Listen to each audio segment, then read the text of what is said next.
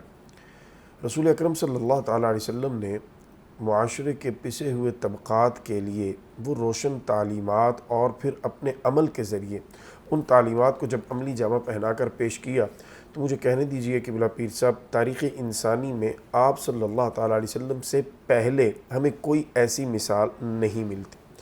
مثال کے طور پہ رسول اکرم صلی اللہ تعالیٰ علیہ وسلم نے مزدور کے بارے میں جب ارشاد فرمایا تو آپ نے فرمایا کہ اس پر اس کی طاقت سے زیادہ بوجھ مت ڈالو، اور اگر تم اس کی طاقت سے زیادہ اس پر بوجھ ڈالو تو پھر اس کام میں تم شامل ہو جاؤ، یعنی اس کی ہیلپ کرو، اس کی مدد کرو، اس پہ اکیلے پہ وہ بوجھ مت ڈالو۔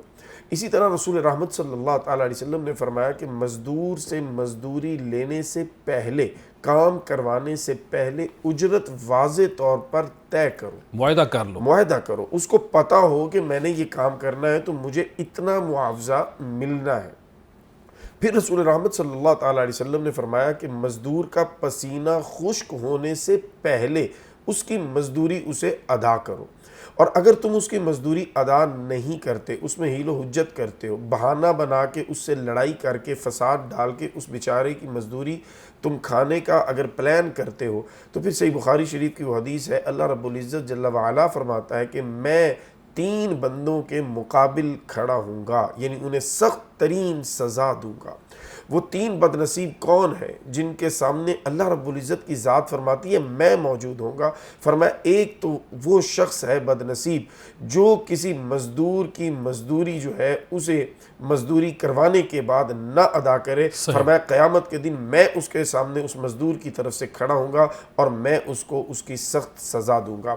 دوسرا وہ بد نصیب ہے جو کسی آزاد شخص کو غلام بنا کر بیچ دیتا ہے، فرمایا اس کی بھی معافی نہیں ہے، قیامت کے دن اللہ رب العزت جل وعلا اس کے مقابل بھی کھڑا ہوگا اور اسے بھی سخت ترین سزا دے گا۔ رسول رحمت صلی اللہ تعالیٰ علیہ وسلم نے مزدوری کرنے والے کو، ہاتھ سے روزی کمانے والے کو اللہ کا دوست قرار دیا ہے۔ یہ اتنا بڑا منصب ہے قبلہ پیر صاحب، ہمارے معاشرے میں یہ سمجھا جاتا ہے کہ شاید جس نے داڑھی شریف رکھی ہوئی ہے یا جس نے دستار شریف باندھی ہوئی ہے یا مصلی اور تسبیح کے ساتھ جڑا ہوا ہے یہی اللہ کا دوست ہو سکتا ہے، لیکن رسول رحمت صلی اللہ علیہ وسلم کی عظمتوں پہ قربان جاؤں، آپ نے اگر کوئی رزق حلال کما رہا اور ظاہری طور پر وہ معمولی سا کوئی کام کر رہا ہے تو رسول رحمت صلی اللہ علیہ وسلم نے اس کو بھی عزت کے کوہ ہمالیہ پہ پہنچا دیا، یہ ارشاد فرما کر کہ اس شخص کو معمولی نہ جاننا، یہ کام جو بھی کر رہا ہے اپنے بچوں کے لیے رزق صاحب حلال آپ کیا فرمائیں گے آج کے موضوع کے حوالے سے؟ ساتھ یہ بھی بتائیے کہ خواتین بھی کام کرتی ہیں، ہم ان کو سلوٹ پیش کرتے ہیں، آج کیا کہیں گے آپ؟ جی السلام علیکم، بہت شکریہ آپ نے اس فورم پہ مجھے بلایا اور یوم مزدور کے حوالے سے یہاں پہ آپ نے بہت اچھے پہلے اشعار ہمیں سنائے اور بالکل یہ دل کو چھوتے ہیں سارے اشعار۔ تو میں یہ سمجھتی ہوں کہ یہ جو معاشرے میں خواتین کی مزدوری کو جو اکثر جو ہے نا روایتی اور تعصبات کی عینک سے دیکھا جاتا ہے، اور اس میں یہ ہے کہ سب سے پہلے تو یہ کہ خواتین کے کام کو معیوب سمجھا جاتا ہے اور غیر ضروری سمجھا جاتا ہے، کیونکہ ہمارا معاشرہ جو ہے نا خواتین کا باہر جانا جو ہے نا ابھی تک ذہنی طور پر قبول نہیں کر پا رہا۔ اور اس کے ساتھ ساتھ اگر بہت سے معاشروں میں خواتین کام کرتی ہیں اور ان کو صرف ایک ضمنی آمدنی کے طور پر جو ہے وہ لیا جاتا ہے، جو اصل جو ان کی جو ہے بنیاد کہ وہ گھر چلا سکتی ہیں، تو بہت سے معاشروں میں ایسا نہیں، ان کے اوپر بالکل ذمہ داری جو ہے وہ نہیں ڈالی جاتی کہ یہ نہیں کر سکتی۔ لیکن اب وقت کے ساتھ ساتھ جو ہے تعلیم اور شعور بڑھ رہا ہے اور لوگوں کی سوچ بدلتی جا رہی ہے، تو یہ بڑی اچھی ایک پازیٹیو چینج ہے۔ اور یہاں پہ جو ہے سب سے پہلے جو ایک شعبہ آتا ہے وہ ہے تدریس کا، اور اس میں خواتین جو ہیں پروفیسرز ہیں، اساتذہ ہیں اور پڑھا رہی ہیں کالجوں میں، اسکولوں میں، یونیورسٹیز میں۔ دوسرا جو سب سے اچھا ایک اور شعبہ آتا ہے بہت بڑا، اس میں کردار ہے خواتین کا، نمایاں کردار ہے طب کا۔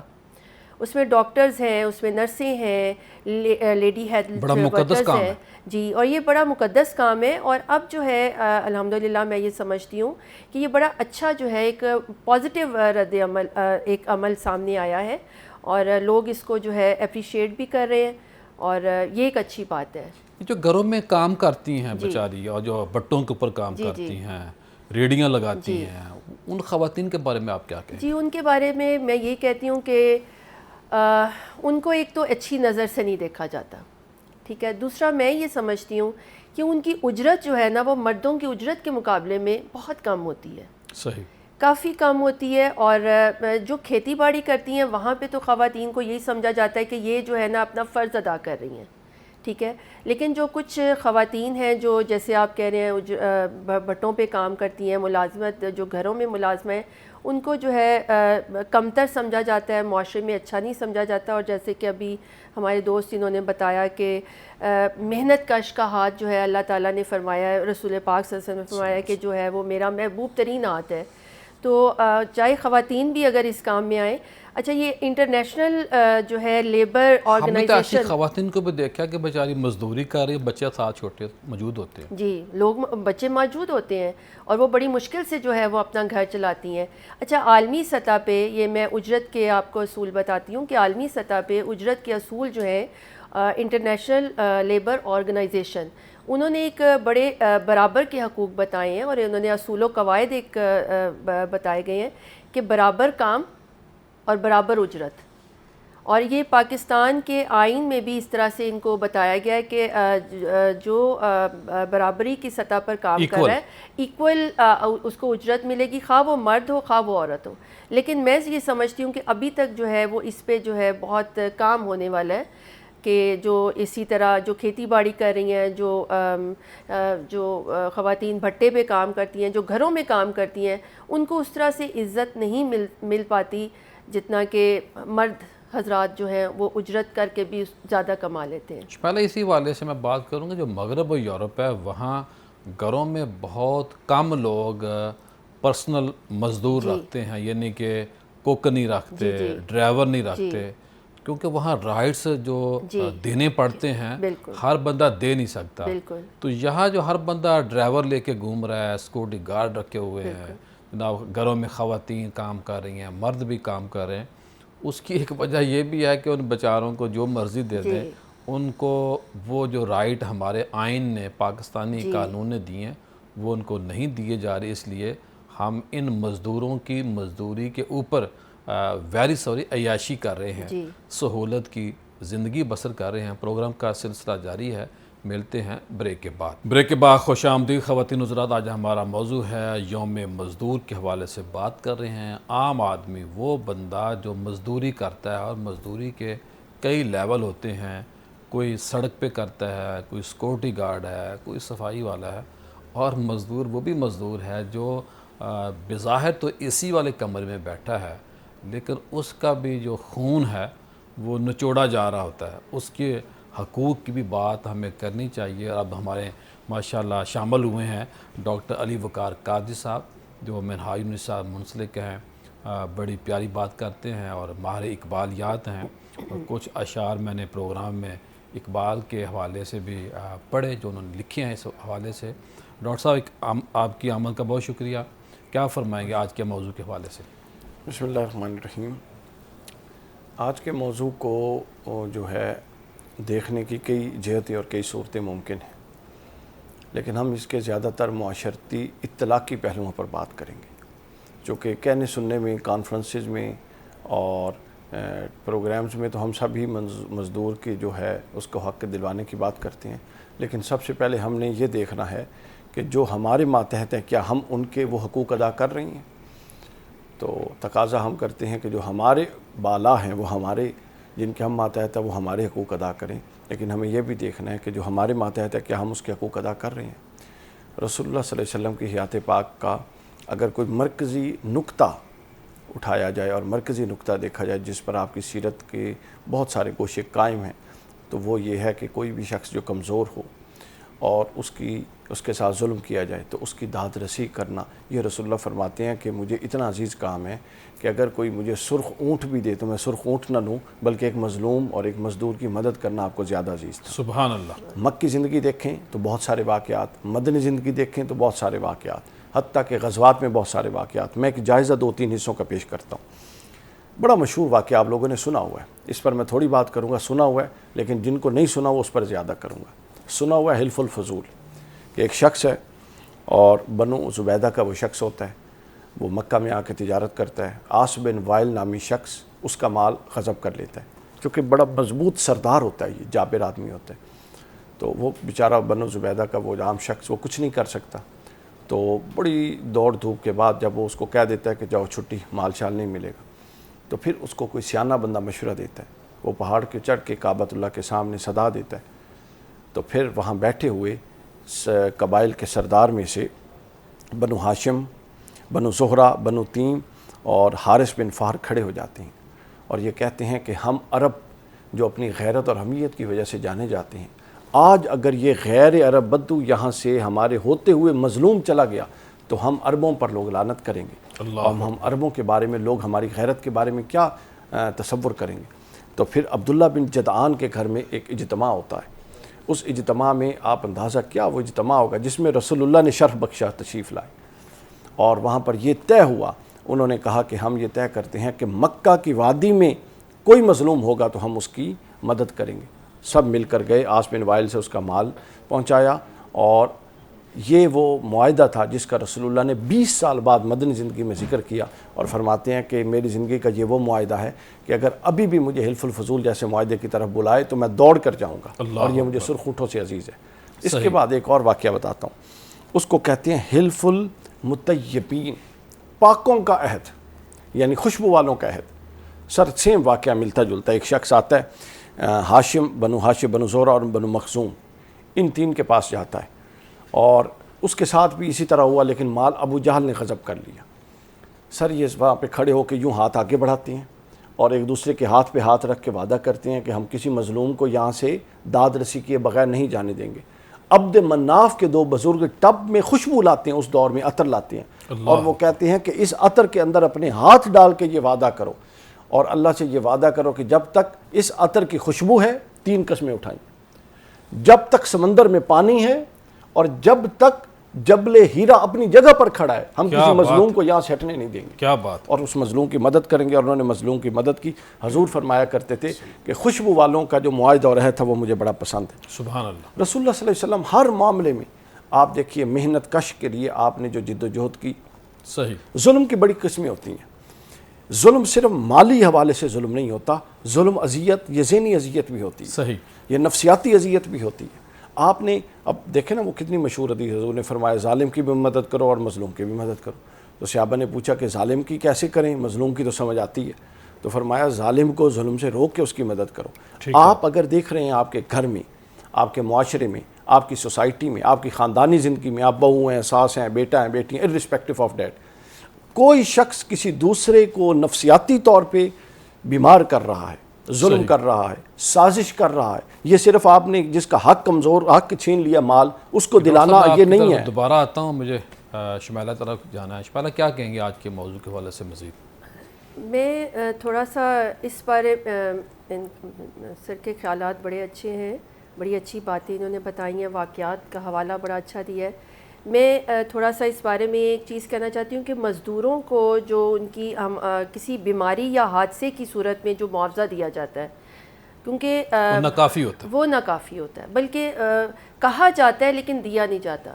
تو اس حوالے سے شریعت اور آئین جو ہے وہ کیا کہتا ہے؟ اب اسلام جو ہے مزدوروں کے حقوق کو بہت اہمیت دیتا ہے۔ اگر کوئی مزدور کام کے دوران بیمار ہو جائے یا کسی حادثے کا شکار ہوتا ہے تو شریعت کے اصول کے مطابق معاوضہ دینا لازم و ملزوم ہے۔ صحیح۔ اور مزدور کا حق ضائع کرنا ظلم کے زمرے میں آتا ہے، اور اس میں نبی پاک صلی اللہ علیہ وسلم نے فرمایا کہ مزدور کو اس کی مزدوری پسینہ خشک ہونے سے پہلے ادا کر دو۔ تو اگر کام کے دوران مالکان کی غفلت یا کہ کوئی احتیاطی تدابیر اگر وہاں پہ نہیں کی گئیں اپنے ملازموں کے لیے یا مزدوروں کے لیے، تو کوئی اگر کوئی نقصان اس مزدور کو پہنچتا ہے تو وہ اس مالک کا جو ہے وہ فرض ہے کہ وہ اس کی وہ ذمہ دار ہے اور وہ اس کا ازالہ کرے. تو اسلام نے مزدوروں کے ساتھ رحم دلی اور عدل کا بھی جو ہے وہ حکم دیا ہے, اور کسی بھی حادثے کی صورت میں اس کی کفالت اور مدد کرنا.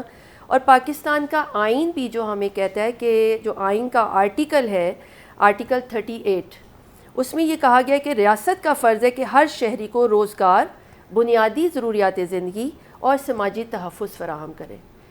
تو میں سمجھتی ہوں اس کی بہت کمی ہے ابھی, اسی وجہ سے جو ہے وہ مزدوروں کے حقوق جو ہیں وہ پامال ہوتے جا رہے ہیں. میرا تو خیال ہے کہ جو مزدور ہے اس کو مزدوری کرنے سے پہلے اپنے حقوق کو جاننا چاہیے. جی بالکل.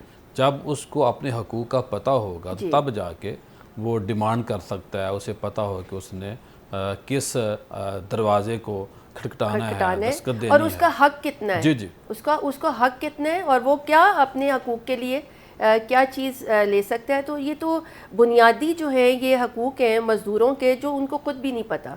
تو اس سلسلے میں ایک اور جو ہے قرآن مجید میں ایک کہا گیا کہ اور انسان کے لیے وہی کچھ ہے جس کی اس نے کوشش کی. مطلب اس آیت مبارکہ میں کہا گیا کہ محنت کرنے والوں کے حق میں, اور اشارہ دیتی ہے کہ ہر مزدور کو اپنی محنت کا پورا حق ملنا چاہیے جی جی جو اس کو نہیں ملتا. تو میں یہی سمجھتی ہوں کہ مزدوروں کو بھی ان کی اجرت, ان کے کام کے مطابق ان کی اجرت. جی عبداللہ صاحب کیا روشن ڈالیں گے؟ جی بالکل, جیسے ابھی بہن فرما رہی تھیں کہ آرٹیکل آئین جو اس کے آرٹیکلز بھی پروٹیکٹ ضرور کرتے ہیں, لیکن اللہ کرے کہ قانون جو غریبوں کو پروٹیکشن دیتا ہے وہ ان کو مل جائے. آئین کا آرٹیکل 3 جو ہے وہ استحصال کی تمام صورتوں کے خاتمے کی ڈیمانڈ کرتا ہے کہ جتنے بھی استحصال کی صورتیں ہیں ان کو ختم کیا جائے. آئین کا آرٹیکل 11 جو ہے وہ بڑا واضح ہے, کیٹاگوریکل ہے کہ آپ 14 سال سے کم عمر کا جو بچہ ہوگا اس سے کام نہیں لے سکتے, اور اس پر باقاعدہ سزائیں پھر اس کے نیچے ذیل میں قوانین میں بنائی گئی ہیں. اسی طرح آئین کا آرٹیکل 25 جو ہے وہ یہ کہتا ہے کہ یہ ریاست کی ذمہ داری ہوگی کہ وہ 5 سال کی عمر سے لے کے 16 سال کی عمر تک کے جو بچے ہیں ان کو تعلیم فراہم کرے گی. اسٹیٹ کی ذمہ داری, یہ اسٹیٹ کی ذمہ داری ہے, اور یہ 18ویں ترمیم میں یہ شک شامل کی گئی. گویا وہ 14 سال کی بجائے اب 16 سال کنسیڈر کی جائے گی. آئین کی روح کو اگر دیکھا جائے تو 16 سال سے کم عمر کا جو نوجوان ہے, بچہ ہے, اس سے آپ کام نہیں لے سکتے. اگر آپ اس سے کام لے رہے ہیں تو آپ آئین جو ہے اس کی خلاف ورزی کر رہے ہیں. اسی طرح پھر آگے اگر آپ اسلام کی روشنی میں چلے جائیں, اس آئین سے ہم اگر جائیں کہ آئین نے بھی ظاہر وہیں سے لی ہیں چیزیں, تو رسول رحمت صلی اللہ تعالیٰ علیہ وسلم نے تو حج جیسی عبادت کو بھی من استطاع الیہ سبیلا, استطاعت کے ساتھ جوڑا ہے کہ اگر تم صاحب استطاعت ہو تو پھر تم حج کرو, طاقت رکھتے ہو تو. اسی طرح زکوٰۃ کو صاحبان استطاعت کے اوپر لازم کیا گیا ہے. رسول رحمت صلی اللہ تعالیٰ علیہ وسلم نے جہاد جیسے مقدس عمل میں نوجوان جو بچے تھے ان کو شامل نہیں ہونے دیا. 14 سال کی عمر کے بچے نے, بالکل 14 سال کے اس بندے سے کام لیں جو کام کر جی سکتا ہے, 14 سال طاقت کا بھی خیال رکھیں. جی بالکل 14 سال کے ایک بچے نے اجازت طلب کی, آپ نے اجازت نہیں دی. آئندہ برس جب وہ 15 برس کا ہوا اور پھر اس نے اجازت طلب کی تو آپ نے اسے اجازت عطا فرمائی. اس کے ضمن میں علماء نے لکھا کہ 15 سال کی عمر جو ہے یہ بینچ مارک ہے جو رسول رحمت صلی اللہ علیہ وسلم نے جہاد میں شامل ہونے کے لیے متعین کر دیا. تو جب اس مقدس اور اتنے اہم امور کے لیے رسول رحمت صلی اللہ علیہ وسلم نے ایک بینچ مارک مقرر کیا ہے تو پھر ہم اس سے کیسے ڈائیورٹ کر سکتے ہیں اور اس کی خلاف ورزی کیسے کر سکتے ہیں. پروگرام کا سلسلہ جاری ہے, ملتے ہیں مختصر بریک کے بعد. پر وہاں ہوتی ہیں جہاں آلٹرنیٹ نظام ہو. حضرت عمر فاروق رضی اللہ تعالیٰ عنہ نے اس وقت تک, آپ کو معلوم ہے ایک دور آپ کی عہد حکومت میں آیا کہ قحط ہو گیا, قحط کے دوران آپ نے چوری کی سزا, قرآن کا حکم قطع ید منقطع کر دی, معطل کر دی. کسی نے پوچھا امیر المومنین آپ چوری کی سزا معطل, قرآن کی آیت معطل کر رہے ہیں. فرمایا اوے عقل سے کام لے, قرآن کی آیت تب نازل ہوئی تھی جب قرآن نے ہر ایک کو بنیادی اساسی معاشی حقوق دے دیے تھے. ہم دور عروج کی بات دور زوال میں کرتے ہیں, اور یہ جو گیپ ہے یہ نوجوان کو ہم سے متنفر کر دیتا ہے. وہ سمجھتے ہیں کہ ان کو سمجھ ہی نہیں ہے کہ بات کیا کرنی. پرابلم یہ ہے جب تک آپ غریب کے گھر میں روٹی پہنچا نہیں سکتے, بہت بڑا پوائنٹ ریز کر دیا آپ نے. ہاں, جب تک آپ غریب کے گھر میں روٹی نہیں پہنچا سکتے یا تو وہ بھوکے مر جائیں یا وہ عزت و آبرو بیچیں, یا یہی ہے کہ بیچارے چھوٹا بچہ وہاں پہ لا کے کام پہ کھڑا کر دیں. اب ہم نے کیا کرنا ہے, حکومتوں نے جو کرنا ہے وہ ہم دیکھ رہے ہیں, وہ کر رہے ہیں اپنے مطلب کہ کچھ نہ کچھ اچھا بھی ہو رہا ہے, سارا برا نہیں ہے. لیکن بہرحال چونکہ مسائل زیادہ ہیں ہم نے اپنا بھی رول پلے کرنا ہے, صرف حکومتوں میں نہیں ڈالنا. اور ہمارا رول یہ, ہم اگر دیکھیں اس میں آپ نے کیا کرنا ہے کہ بڑا امپورٹنٹ دینی پوائنٹ ہے پیر صاحب جی، آپ بھکاریوں کو دینا بند کریں. یہ کاروباری لوگ پیشہ ور جو لوگ ہیں. پیشہ ور لوگ ہیں, گارڈ کھڑے ہیں, ڈرائیور ہیں, یہ جتنے بچے ہیں کام کر رہے ہیں, جتنے ویٹر ہیں, یہ اصل ڈیزرونگ لوگ ہیں. ان کو زیادہ سے زیادہ دیا کریں, آتے جاتے دیں. یہ مانگتے بھی نہیں ہیں, ہم مانگنے والے کو دیتے ہیں, یار یہ مانگ رہا ہے تو پتہ نہیں کتنا حاجت مند ہوگا. ایسا نہیں, ہمیں اپنے رویے بدلنے ہیں. کہیں دیکھیں مثلا سب سے پہلے جو ہمارے دائیں بائیں اپنے پرسنل لوگ ہیں ان کو خوشحال کرنا ہے نا. آپ گاڑی ٹھیک کرانے جاتے ہیں, بائک ٹھیک, وہاں آپ کو چھوٹا بچہ نظر آتا ہے, اس کی جیب میں 200-400-500 روپیہ ڈال دیں. آپ یہ زیادہ سے زیادہ کر سکتے ہیں تاکہ چلیں. آپ اس کو جاب سے تو ریلیف نہیں دے سکتے, ایک رات کا اچھا کھانا تو پہنچا سکتے ہیں. تو لہٰذا چھوٹی سی شمع جلا سکتے ہیں. تو باتوں سے کچھ نہیں ہوگا, اگر ہم کچھ کرنے کی طرف جائیں تو پھر ہمیں یہ ہے جو کرنا ہے. وہ دور عروج کی باتیں دور زوال میں فٹ نہیں آتی. یہ میں جی شمیرہ صاحب اس پر میں بات کرنا چاہوں گا. ڈاکٹر صاحب نے جو بات کی ہے, دیکھیں بات کرنے سے ہی بات شروع ہوتی ہے نا. یہ کہنا کہ بات کرنی نہیں چاہیے, ایک آئین کا آرٹیکل پڑھا ہے میں نے کوئی گھر سے لکھی ہوئی بات تھوڑی پڑھی ہے. آئین کے آرٹیکل دیکھیں میری بات سنیں نا, ریاست اگر امپلیمنٹ نہیں, میری بات سن لیں نا, ریاست اگر امپلیمنٹ نہیں کر رہی تو اس میں میرا قصور.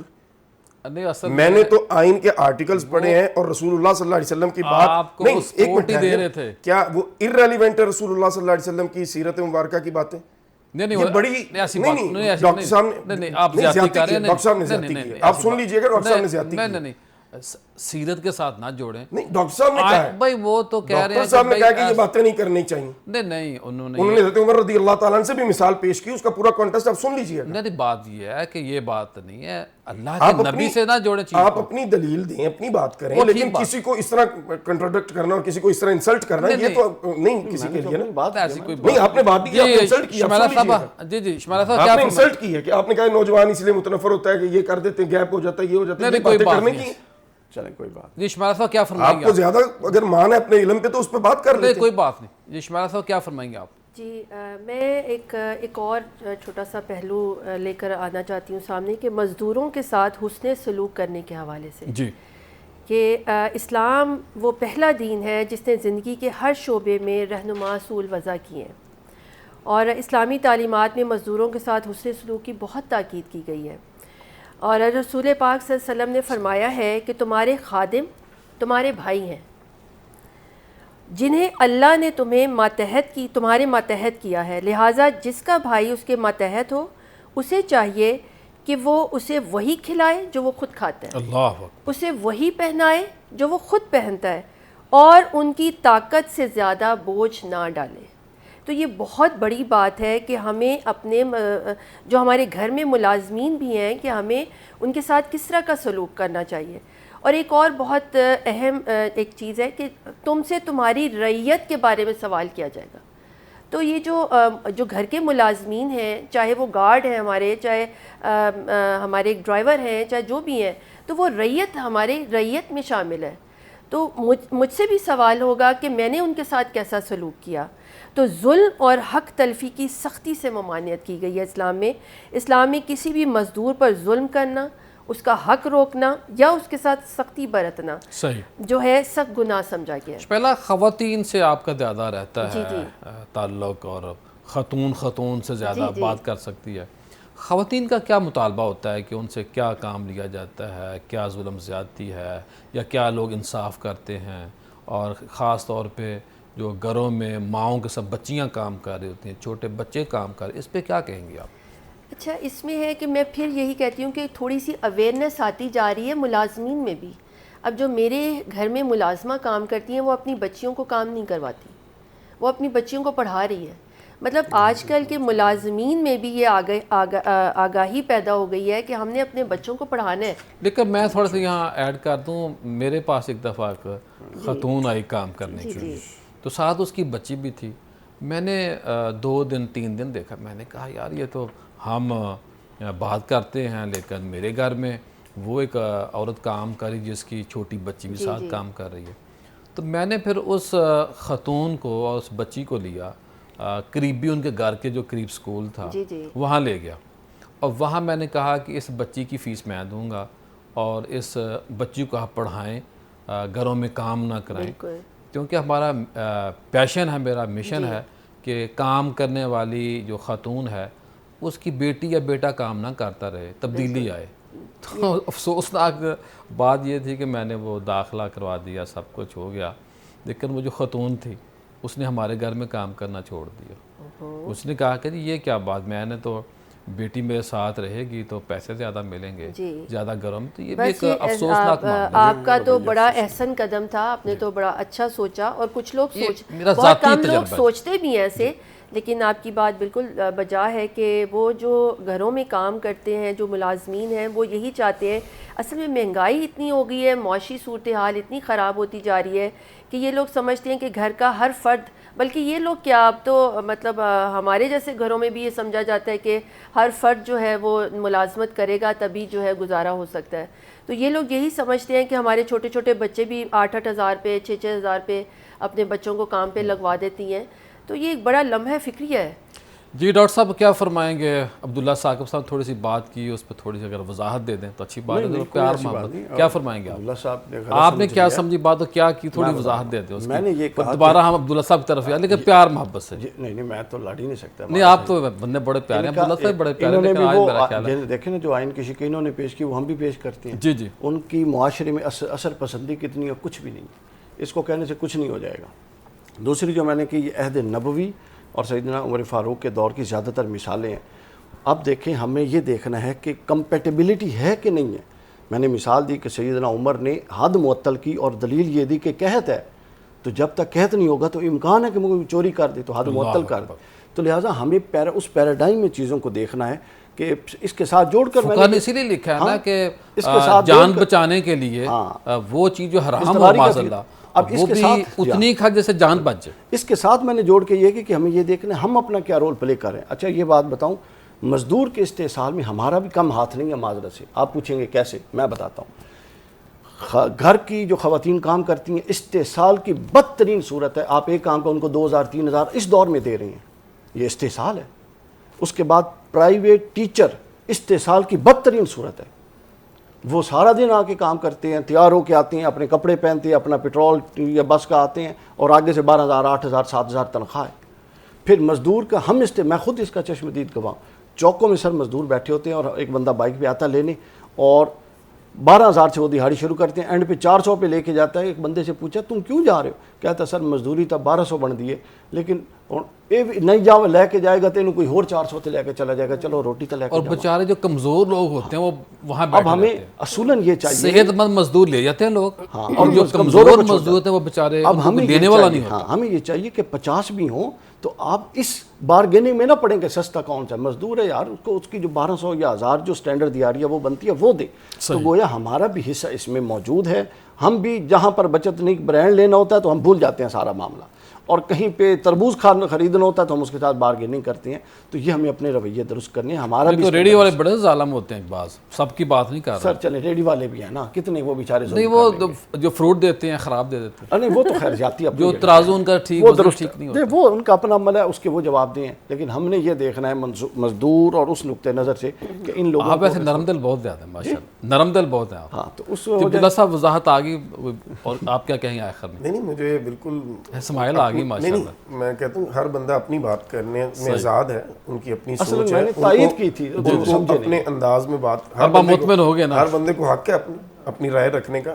اسماعیل لائن چہرے پہ. نہیں مجھے بالکل اسماعیل ہی ہے میرے چہرے پہ. جی ڈاکٹر صاحب کیا فرمائیں، ٹھیک ہو گیا ماشاءاللہ معاملہ؟ یہ اس سے بھی سخت بولتے تو میں تو کبھی نہیں. کیا بات، یہی محبت وہ بھی اسماعیل دے رہے ہیں. تو ادھر دیکھنا تھا اسماعیل ماشاءاللہ، یہ دیکھنا ٹاکرا ہو رہا ہے اسماعیل میں.